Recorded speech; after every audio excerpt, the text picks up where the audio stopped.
Hey guys, my name is Michael and today I'm going to talk to you a little bit about organizational structure within a business. Alright guys, so the first diagram we have here is of an organization chart. An organization chart is shaped like a triangle so that visually one can see that there is top to bottom authority. Within the triangle here there are 3 levels of authority, or levels of command. The diagram here shows 3 levels of authority titled top, middle, and bottom. However, depending on the scale of an organization, there could be more levels of authority. As you can see to the right, groups of persons at the top of the triangle possess more command, responsibility, and authority, whereas groups of persons at the bottom of the triangle possess less command, responsibility, and authority. As well, delegation is used to distribute tasks throughout the levels. It is important to note, however, that when a single person is in charge of many employees, his command over them will begin to decrease because they are unable to directly send messages throughout the organization. One should think of the triangle as a spectrum in this sense. This diagram is a simple breakdown of the positions of authority. It is a good visual representation of the levels of command of an organization, and shows the general chain of command for an organization. The managing director at the top possesses the most authority. They give orders that are passed down throughout all levels of hierarchy beneath them. As you can see, there is a general trend of more people being at the lower end of the spectrum. You can easily remember this when thinking about a triangle and how the base of the triangle is wider and larger than the top. Here you can see 2 different triangles. These represent 2 different types of hierarchy.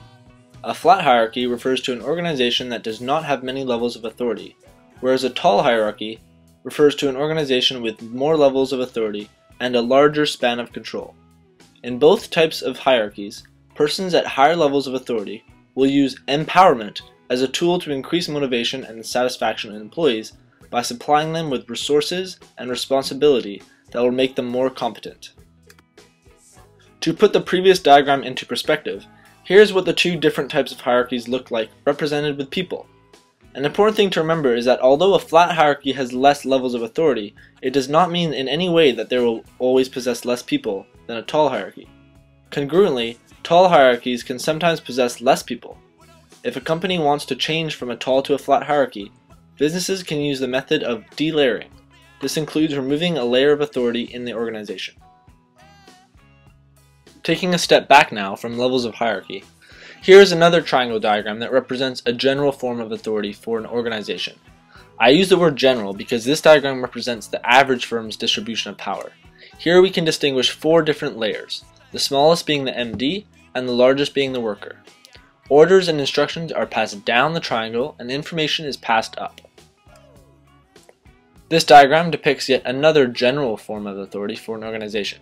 In this method, everything revolves around the highest level of authority.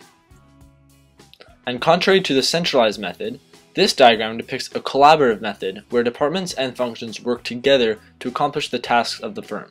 There is less emphasis on top-down authority. Lastly, the circular or flat approach is when the departments of an organization work mostly independently from one another. This concludes the audio commentary for organizational structure. Thank you very much for watching.